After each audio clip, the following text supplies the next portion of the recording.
And we are now recording. Good morning, Alfred Stadler. How are you? Good morning, Dom. I'm great right now. You look healthy. How's Wendy doing, your wife? Yes, I think we both are healthy, and that's the main thing, as we figured out, right now. Yeah, I agree. We're very fortunate to be healthy. We know each other, and it's good to be doing this with a friend. In fact, the reason why I'm dressed up is because of you. Usually I've been wearing my Star Wars pajama bottoms and an old T-shirt, but because of you, I get up in the morning and I dress up nice and I feel very professional. So thank you for that advice. Funny.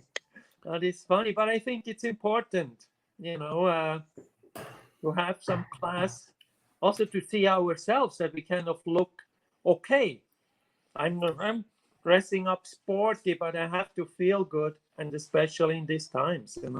Yeah, because we're not making contact with people, physically so much. I have a mirror. This is my living room, and I have a mirror in the back of me, and I check, of course, before coming in. I feel very vain, but that's okay. So you and I may know each other, but many other people don't know you. So maybe we could get started by, with just some background questions. So, like my favorite question is what's your story? Tell us a little bit about yourself and what should people know about Alfred Stadler? Well, it's a 60-year-old story, and I'm coming from Switzerland. Was always a fan for the United States, and made it as a young guy to the United States to learn English. And then later on, I got job offers and worked first time in '89 in this country, and was then back in Europe for 10 years. Back again in 2004, worked mainly in textiles and furniture industry in management. Okay. And as I turned 50, I said, why should I work always for all these companies? Why don't I do what I always was dreaming of? So I started my own design atelier and did first a fashion accessory line. But of course, with my product industrial design background, I also designed always custom furniture made for some VIP people, interior work, and construction work. Mm-hmm. And so what kind of firms did you work for before you made that decision? Of course, US, it is Jacqueline O'Larson, was at the time a really high-end famous textile designer. And then a name people know as well, it's Vitra, which is in classic furniture, modern furniture, has an incredible home collection and is an institution. But then as well, they're on the commercial furniture side, very strong too. There I was running Vitra Home for North America before I started my own small business. Mm-hmm. So you started that. What year did you say you made the transition? You said, all right, why am I working for all these other people? I want to do something on my own, which is something many people go through. What year was that? It was around 10 years ago. So I think I have just 10 years that I have my business. So around 50, the process started. And shortly after, I had this company, Alfred Stadler Inc., Alfred Stadler Lifestyle, and started to design again. Mm-hmm. So I know you because of the tours for the tour business, and you are on the Made in Brooklyn tour, and the types of products that we typically show people that you make on the tour are handbags, accessories, sometimes jewelry, even home decor items. Could you tell us a little bit about that, and then also we'll get into what you're doing now as well. But maybe you could tell a little bit about that story too. Yes, so let's say fashion accessories. Of course, my designs are always connected with my heart. So I'm kind of a soul man, and the older I'm getting, the worse it gets. And so I love to work with leather my whole life, and I also love felt. So I focused at the beginning mainly on my favorite materials. So you can say everything goes around leather. There is still some felt, and then there is also a couple of textiles. And So going back, you yes, you started to work with leather initially. I mean, you had a really good entree into that working with that material because you worked on saddles for Olympic riders. Is that right? that is correct. Of course, I started to be an industrial designer, and there my work I had mainly in the furniture work, designing sofas for factories, etc., etc. But my heart was always with horses. And so, with the horse connection, I went to this saddle maker. Just the building, the office of that saddle maker was just underneath the Swiss capital government building, right Mhm. there in the center of Switzerland. And for 2.5 years, I learned how to make custom English saddles.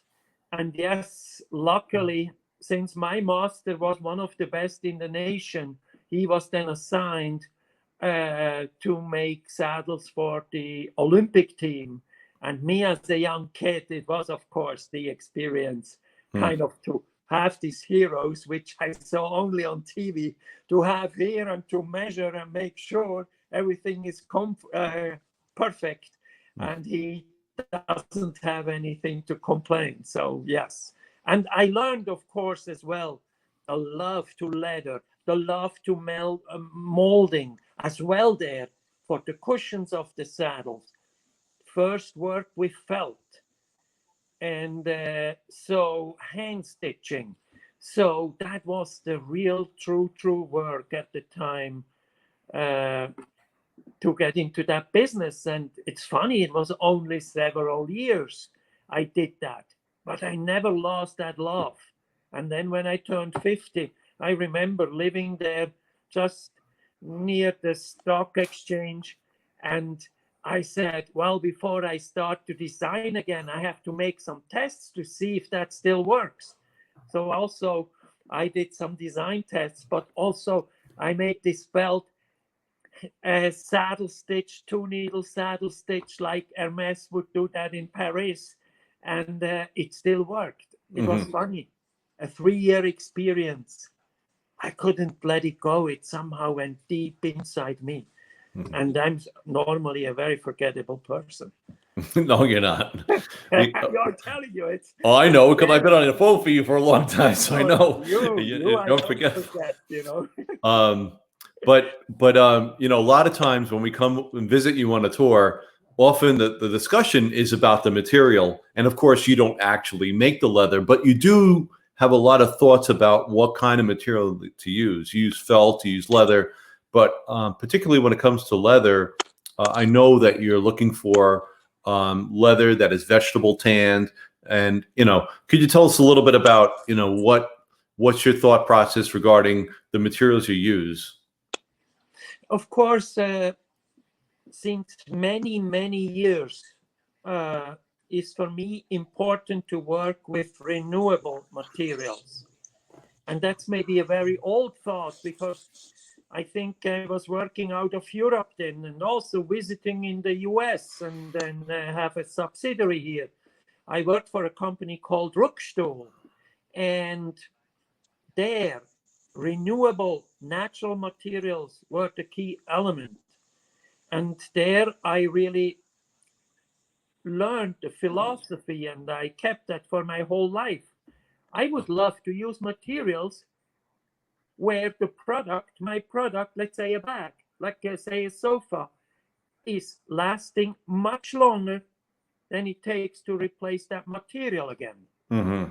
So, of course, with leather, you can say, you can have discussions. Leather is a lifespan of maybe 5-6 years. Mm-hmm. If you have felt, you can say is a circle is maybe 1 year. And so that is also kind of a responsibility, that we are not taking the resources and they cannot be replaced anymore. So that's a very important element for me. And it's very difficult. I know, at least with leather, I'm not sure who your sources are for felt, but for leather, it's very difficult to find in the United States businesses that actually, tanneries that actually do vegetable tanning. And I know you've been around the country looking for this type of material, right? Yes. Yes, that is correct. Of course, there is was always concerned about environments, and if you're discussing leather in history, was a very critical process, so the tanning process. Mm-hmm. And of course, we often talk that we favor vegetable tanned leather. It wouldn't have to be that way. Of course, in old age, the tanneries were set always on a river. Reason being is, for the tanning process, they need a lot of water to take in, to wash the skins, to get it ready for tanning. And then even if they make the tanning solution, which is kind of a bark coffee. So tanning is vegetable tans, mainly from pieces from trees. The tannin. And that will be chopped up. Think of how you grind your coffee, and then it's cooked like a coffee, like a Turkish coffee, and you can take the spoon, and it is so thick coffee, no tanning lotion, that the spoon would stand, Italian coffee, espresso, or Turkish coffee, like this, you have to imagine. And then the hide goes in, and it is tanned. And then when that tanning lotion is inside the leather, inside the hide, soaked up, and is doing the tanning process, there is the leftover water, which is still dirty. They left out into the rivers, which was really polluting. Instead of saying, let's take it and spray it out into the field and stickers in back to nature, and even the plants are growing better. So that coffee brew, that tannin brew, is perfectly good for the environment if it is used more or less like fertilizer. Yes, you are right. It would be kind of like a liquid fertilizer. Yes, and of course that has to be smart. Also, the farmers, when they spread their fertilizer, they have to be smart as well. Meaning, it has a certain strength. You don't put it out the moment the sun goes on top. It's more better when it is overcast, and then it has time to sink in. It has time to dry up, and then it grows better. That's what I needed on my rooftop garden here in Brooklyn. Last year, Okay. Nothing wanted to grow. Now you started me. Now you're talking about Brooklyn rooftop gardens. So you're in Brooklyn. No. Why did you choose, out of all of the places to go to start your business, why did you choose Brooklyn? Especially, I mean, it was 2010. You said, like, around when you started. So Yes. this process. So why did you? That was just after the financial crisis of 2007, 2008. A couple of years after. And you chose Brooklyn, of all places. It was, of course, Brooklyn is an inspiration for creation and making. I'm, of course, a person who prefers smaller organizations. Was once in a while in the past working in organizations that were kind of too big for me and who I am. So that's the thing. I found, before I started myself, I found amazing artists, makers here in Brooklyn. And so I thought it's a good fit. And of course, where in Brooklyn? Brooklyn is gigantic, and me as a Swiss country boy, I needed some fresh air. So I found Red Hook, which Yeah. was still kind of I called it always the last frontier of New York City. And so there, I could park my car, but mostly I came with the bicycle, and I had 3, 4 blocks to the water, and it was a space to breathe and a space to create and a space to have great people around like you, Don. Thank you. Maybe if I Well, would have yeah, ended up somewhere else, I would never have met you. yeah. Or first neighborhood tour I designed deliberately for the same reason. You know, I felt like it's a kind of a seaside town. There's a lot of history there. It's very quiet, a lot of space, beautiful views of the harbor. And for some strange reason, despite the fact there are all these cobblestones, I know technically they're Belgian blocks, but they're all over the place. It's a bicycle neighborhood. Everybody rides a bike in Red Hook, which is great. Yeah. But it's not exactly the most even of rides. That But is true. and not too far away from you. You're talking about where they actually do the making the leather, and you're talking about the need for water in the along the banks of the Gowanus. Well, now it's the Gowanus Canal. That's where they used to make the leather here in Brooklyn. So Yes. not too far away, at least historically speaking. Yes. So you're actually at your studio right now, I That's believe. right. Would you be willing to show us around just to see, you know, what it's like and maybe, although we're not physically there, for us who are virtually on the tour, what would we see? Yeah. Okay. So I should show you a little bit. Let's see what it is. Oh, yeah. Of course, here, let's see.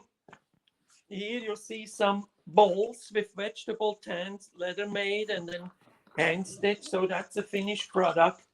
And here I have some pieces molded in leather, and that's again vegetable tanned leather has the quality that you can form it. It is thick, almost a 1/4 inch. Nevertheless, you can mold it with a different technique. So it's not just making products to sell. We go over here, very important, all my templates. It's a little bit a wild organization here. That's that. And then here, the sewing department, the different machines I'm using. I love to have it very small, but I need a real heavy machine like here, or then a lighter one, and then a sewing machine for fine fabrics, skiving machine over here. That's kind of what it is. And then here, some bags ready to go out, beautifully made. This one we hand dyed the color here, and maybe you can see it so well in the video, but this is black gold. So it's a special color. That's it, some finished product. And then of course the tools. The tools. Look at here, some beautiful pillows, hand painted. So very special work. That's what I should really do this week, some pillows. And this is all hand painted leather. This is artwork. So that's what we have. And then here the tools to make some nice pieces. So these are very old, mainly saddle making tools I'm using very often because I have a little bit this industry. And that's kind of a short tour through the studio. It's a little bit messy. I should should have cleaned up a little bit, but let's say it's the true story. Everybody says that everybody who we visit on the tours who is actually making stuff with their hands in a place that they're very comfortable in, they always say, "Oh, it's a little bit messy," and the reality is when people come on the tours, they want to see that you're active. They want to see that you're actually creating right. something. So it's never a problem. They prefer, so long as there's no hazards, and that's what they want to see. They want to know that you're really making it in Brooklyn. And I have a very good excuse right this minute, and Tom, you're even not so aware of it, but I'm not sure if I really can make it here. I have quite high expenses, so I'm every day cleaning out a little bit. It's quite messy because I have stuff, old things which has to go away. I should have done that a long time. In case I have to move in a month or so, I need to prepare, and I say every day a little bit. Okay, that's on the side. Well, that brings me to the kind of last part of this is how you're adapting. All of us are adapting right now to this situation, to this crisis in different ways. I'm trying something new here. You fortunately, you're trained. You have experience in doing not just handbags and accessories, but also other things too. You were recently in a magazine. I'm going to bring it up now just to show a little video before you can kind of go into what you're doing now and how you're adapting. Okay, so let me bring this up in a second and go back over here and.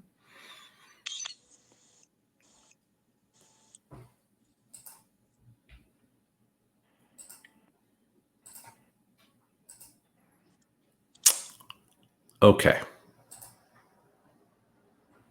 Uh-huh.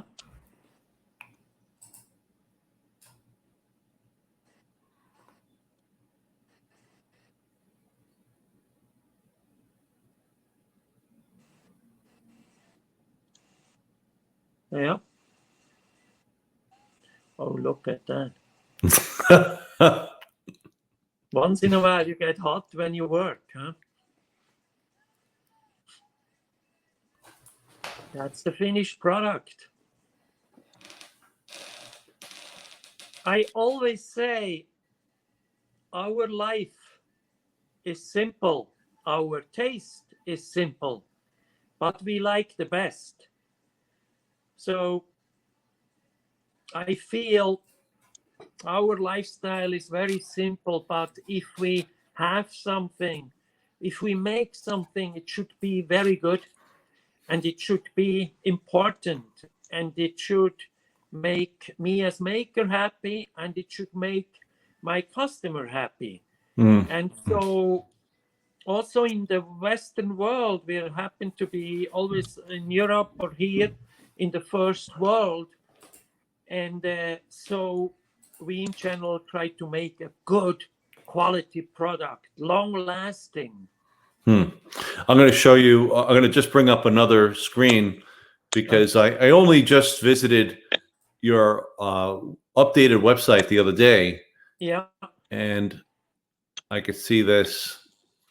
Yes. That you're focusing on the home. Yes. Yes. So maybe you could tell us a little bit about how you're adapting. So you're moving into more home decor and furniture, right? Yes, and it's trying to adapt. That's truly, and of course, we feel coronavirus is now the time of where we have to do that for the first time. Of course, I happen to be, as you know as well, going into the retail industry. So fashion stores are mostly my customers. But the retail industry, as we all know, is struggling since a long time. And so therefore, I already tried to do other products. So that was the main reason that I started more and more to do furniture.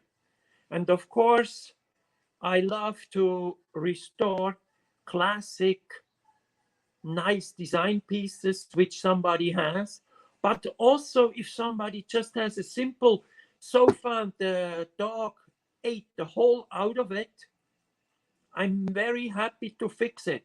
And that's again kind of thinking about environments. We today, in our throwaway society, we just buy junk, throw it away next day when we get bored about it or it falls apart. No, we should do just the opposite. We should have good things which are lasting long, and then maybe once in a while it starts to look a little bit old, but since it is good, well made, we can fix it, we can refresh it, we can restore it. And I think this is a key element we can do to the environments as well. Or also now during Corona times, suddenly somebody is thinking, wow, I don't have the funds available anymore, but I cannot buy a new piece. They can call me and we replace it. So the chair you showed before, it's a customer out in Long Island, and they used that chair since years, and it was brittle, got holes. The dog as well was working the seat a little bit too much. And they exactly also said, well, don't make me a whole cushion. Try to make me just the seat piece, replace it so it doesn't cost too much. And of course, the most difficult thing is to have a piece of leather which is in texture a little bit similar.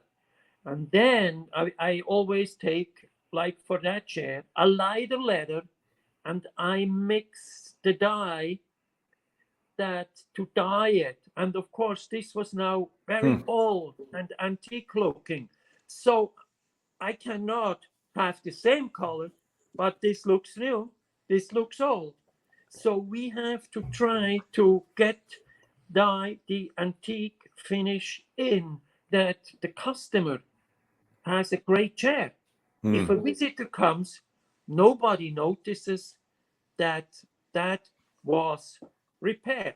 And I think this is also, we often talk about, oh, how is Corona changing our lifestyle? I think it should not only be that we are not so much around people anymore, and then maybe really home office techniques just take over. I think we need people and we need life or so, but it could also be that we are a little bit more thoughtful about such things like my products.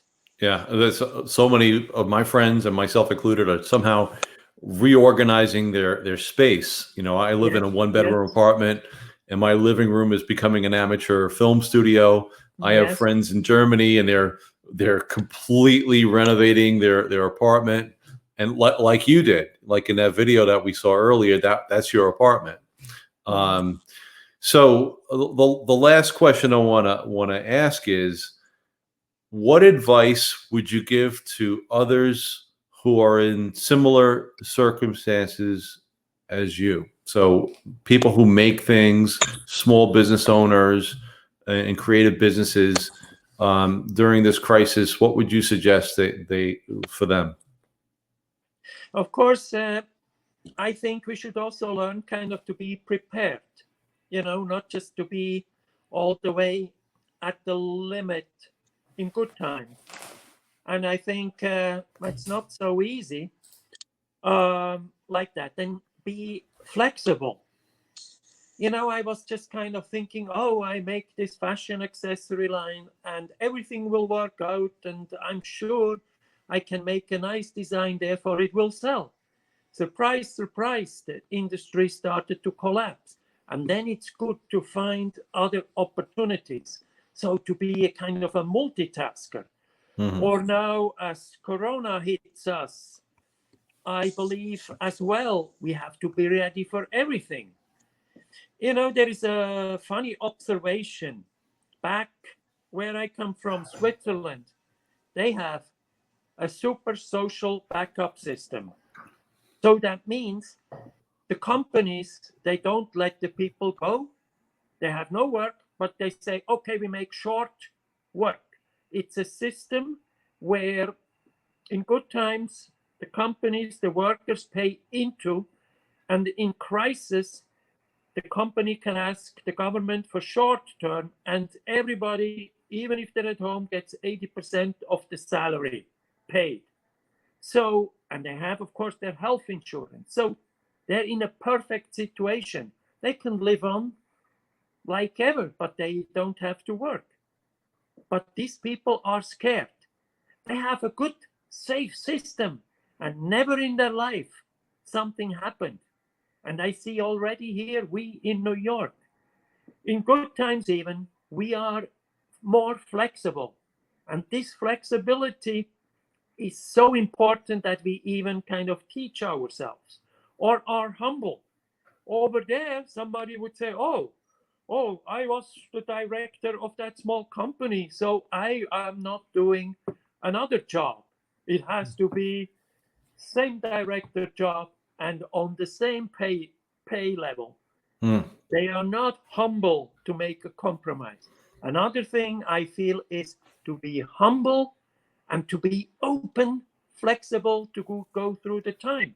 I said, hey, right now I have no income. I just signed up and was able to get it, a warehouse job, which I will start next Tuesday. And I will do 5 o'clock in the morning to 11, I think it is. I will do that work just as a backup that I can proceed what I love to do. On the other hand, also, I try to get a house I can restore where I say